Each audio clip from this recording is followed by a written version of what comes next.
1324, Mansa Moussa entreprend son pèlerinage vers la Mecque. L'accompagnent plusieurs dizaines de milliers d'hommes et d'esclaves d'or vêtus. D'un coup, le monde musulman et méditerranéen découvre l'étendue des richesses de l'empereur du Mali. Un royaume sur lequel il ne connaissait jusqu'ici presque rien, si ce n'est les quelques récits des Berbères et des Touaregs qui ont eu le courage de commercer au travers du Sahara jusqu'aux grandes cités de Tombouctou ou de Gao. Mais le Mali n'est pas le premier de ces riches empires, ni le dernier. Il a eu un grand prédécesseur, l'empire du Ghana, et un puissant successeur, l'empire Songhai. Ces trois entités, pour la plupart très méconnues ici, et dont l'histoire est trop souvent parsemée de mystères, faute de sources écrites, se sont succédées et ont dominé, chacune à leur tour, l'Afrique de l'Ouest. Je vous propose aujourd'hui de revenir sur l'histoire de ces empires, de découvrir comment ils sont nés, comment ils se sont enrichis et comment ils se sont effondrés.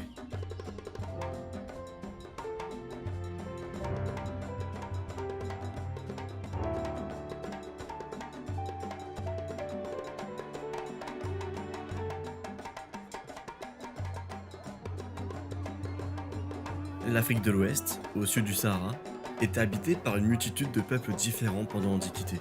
Mais on sait peu de choses sur cette période, sinon ce que l'archéologie nous en a appris. Lorsque les premiers musulmans arrivent dans la région au 8e siècle, ils y trouvent cependant un royaume prospère et influent, le Ouagadou. Puisqu'on n'a pas de traces écrites antérieures à l'arrivée des Arabo-Berbères, il est compliqué de trop s'avancer sur les origines de celui-ci. On connaît certains noms de grands souverains légendaires, comme Dinga et Diabé Cissé, qui auraient été à l'origine du royaume vers le 3e siècle de notre ère.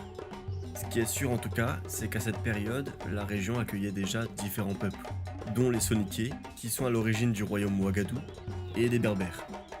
Ces communautés avaient des structures sociales et politiques variées et entretenaient des échanges commerciaux à travers le Sahara, véritable veine commerciale de la région. Mais avec le temps, c'est le Ouagadou qui a fini par s'imposer et regrouper sous son pouvoir les entités politiques préexistantes. Encore une fois, il est compliqué d'expliquer comment c'est arrivé, mais la montée en puissance de ce royaume est sûrement liée à sa formidable capitale, Koumbi Salé, qui était un carrefour essentiel dans le commerce de sel, d'or, de textiles, d'ivoire et d'esclaves entre le Sahara et l'Afrique de l'Ouest.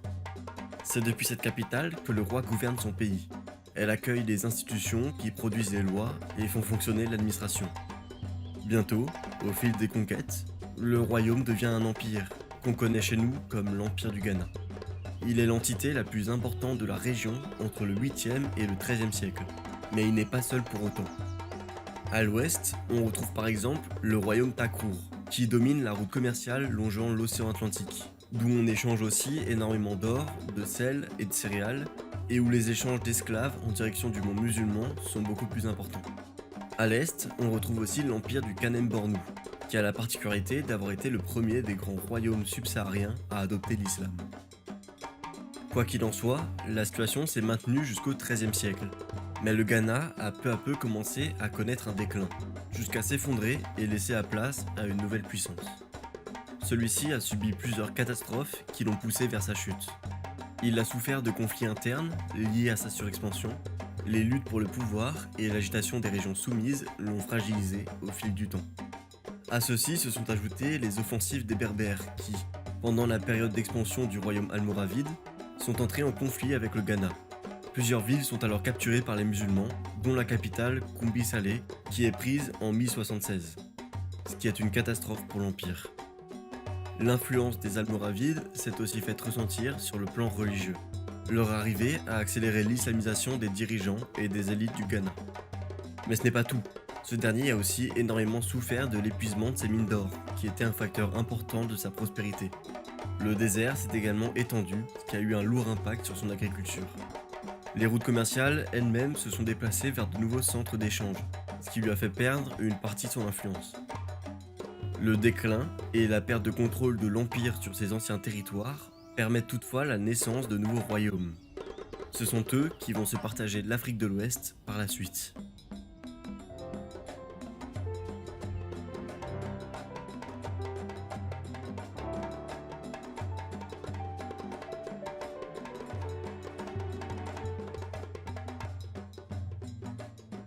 Nombreux sont les royaumes à avoir profité de la chute du Ghana.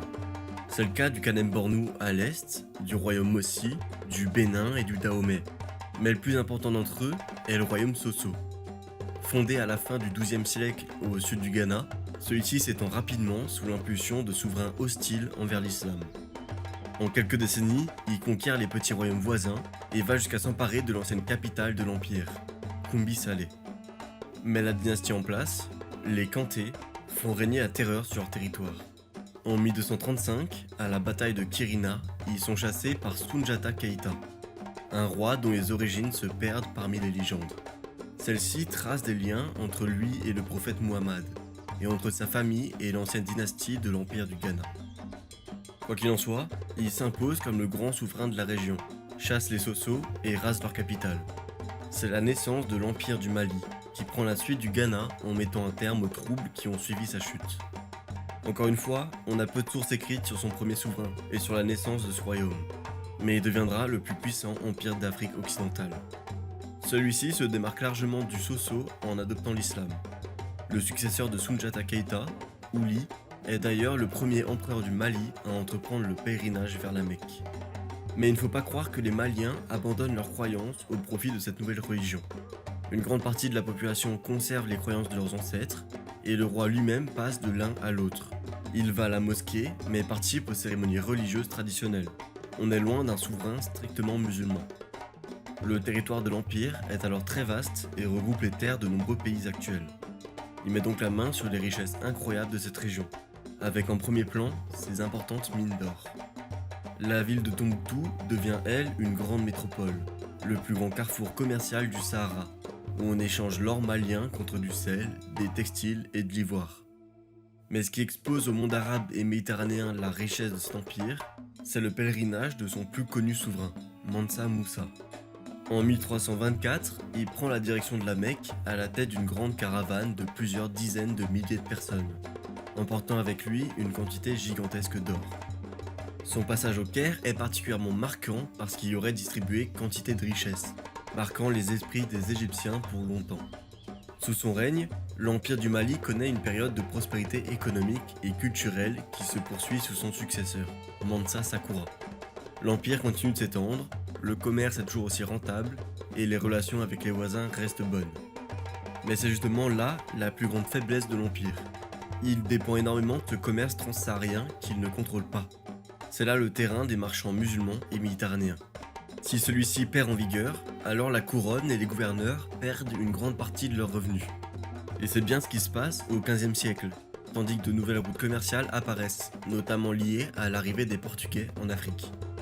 Alors le déclin ne se fait pas attendre.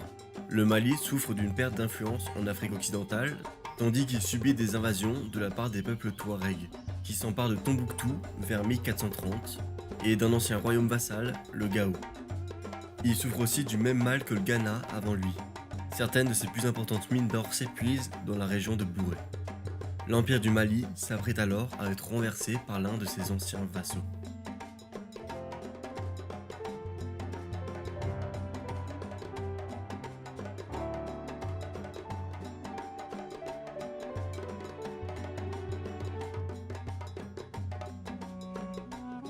Le royaume de Gao est un petit royaume vassal du Mali depuis le XIVe siècle, comme beaucoup d'autres. Mais celui-ci a la chance d'être bien positionné sur les routes commerciales transsahariennes, puisque Gao en est un important débouché, et d'être situé à l'extrémité de l'aire d'influence malienne. Ainsi, dès que l'empire commence à décliner, à souffrir d'importants troubles intérieurs et extérieurs, Gao retrouve son indépendance et s'affirme sous le règne de Soni Alibert.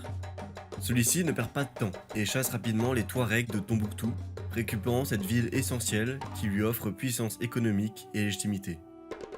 Au fil du temps, et alors que les souverains de Gao se succèdent, l'ancien vassal écrase le Mali et devient un empire, l'empire Songhai, du nom de son peuple. Mais l'influence malienne ne disparaît pas, elle laisse de grandes traces derrière elle, sa culture et son architecture ne sont pas effacées, loin de là. L'Empire Songhai se démarque toutefois de son prédécesseur de bien des manières. Alors que le Mali était un empire vraiment centralisé, qui tournait autour d'une capitale et d'un empereur dominant, les Songhai, eux, adoptent un fonctionnement plus décentralisé. Les régions soumises sauvegardent une importante autonomie. De même du côté commercial, Si le Mali était concentré sur le commerce transsaharien, l'Empire Songhai, lui, se repose plutôt sur le commerce qui se déroule au travers du fleuve Niger. Pareil du côté religieux. Si les empereurs du Mali suivaient l'islam, ils n'en gardaient pas moins un intérêt important pour les anciennes croyances. L'islam était d'ailleurs surtout la religion de l'élite. Cette question a été une cause de conflit pour les Songhai. Soni Alibert, qui a donné naissance à l'Empire, se montrait prudent envers cette religion et préférait défendre les anciennes croyances. À sa mort, son fils a même refusé de se convertir à l'islam. Ce refus a provoqué une guerre civile et l'arrivée d'une nouvelle dynastie sur le trône de Gao, les Askia, qui signifie protecteurs de la foi. Ce sont eux qui renforcent l'influence de l'islam et en font un facteur d'unité pour leur peuple. Tombouctou devient alors un important centre d'enseignement islamique, attirant des érudits et des étudiants de différentes parties du monde musulman. Mais cet empire ne survit pas longtemps, et une fois encore, les troubles arrivent du Sahara. Au XVIe siècle, une nouvelle dynastie prend le pouvoir au Maroc, les Saadiens. Or, à cette époque, on assiste à une espèce de course à l'Afrique occidentale. Les Portugais et les Néerlandais y font des comptoirs commerciaux et commencent à y jouer de leur influence, tandis que les Ottomans s'en rapprochent par le faisant. Les Marocains veulent de leur côté s'assurer d'une domination sur les routes commerciales du Sahara. Ils entreprennent alors des expéditions militaires en ce sens. En 1590, une armée saadienne composée principalement de mercenaires quitte Marrakech en direction de Tombouctou, où ils arrivent l'année suivante. Là, les quelques milliers de mercenaires et d'auxiliaires marocains sont mis en déroute par une grande armée Songhai. Ils se retirent alors vers Gao. Une nouvelle bataille éclate ici, mais cette fois les Marocains s'imposent, profitant notamment de leur supériorité technologique, puisqu'ils peuvent compter sur l'utilisation d'armes à feu. Cette défaite entraîne de fait la chute de l'Empire Songhai. Les Askia mènent cependant une guérilla pendant quelques temps contre l'envahisseur, avant de finalement se retrancher sur un petit territoire et de se vassaliser aux Marocains. La province marocaine qui est établie, qu'on appelle un pachalik, s'étend sur Tombouctou, Djenné et Gao. Celle-ci est indépendante de facto, car trop éloignée du Maroc. Mais les pachas rendent toujours une allégeance symbolique au pouvoir de Marrakech, jusqu'à la chute du pachalik au XIXe siècle. La chute de l'Empire Songhai laisse l'Afrique de l'Ouest morcelée.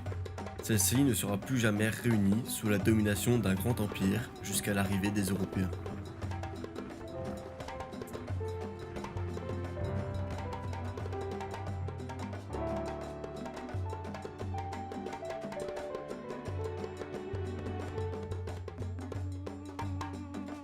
Le 10 janvier 1893, les troupes françaises du colonel Bonnier entrent sans combattre dans Tombouctou.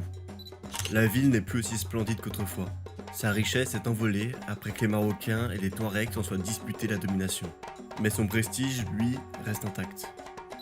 Les hommes du colonel découvrent enfin cette cité légendaire qui en faisait rêver plus d'un en Europe. Ils peuvent enfin apercevoir la mosquée de Sankoré, magnifique vestige de l'empire du Mali et de l'empire Songhai. Mais cette conquête française est originale. Pour une fois, l'envahisseur vient du sud, pas du Sahara. Le désert a pendant toute l'histoire de ces trois grands empires été à la fois source de richesse, là d'où provenait le commerce, et la source de toutes les inquiétudes. Le Ghana a subi l'invasion des Almoravides, qui se sont emparés de sa capitale. Le Mali a subi l'invasion des Touaregs, qui ont pris Tombouctou, et les Songhai ont souffert d'une terrible invasion marocaine. À chaque fois, ce sont les armées venues du désert qui ont provoqué, ou au moins accéléré, la chute des empires. Mais d'un autre côté, sans le Sahara et son prolifique commerce, il est possible que jamais les dynasties locales n'aient eu les ressources pour fonder d'immenses empires. Et dès lors que le commerce est affaibli, que de nouvelles routes ont été créées par l'arrivée des Européens, et que les Marocains se sont emparés des grandes cités qui faisaient le lien entre l'intérieur des terres et celui-ci, l'Afrique de l'Ouest s'est à nouveau divisée et n'a pu donner naissance à une puissance hégémonique. Racine Africa.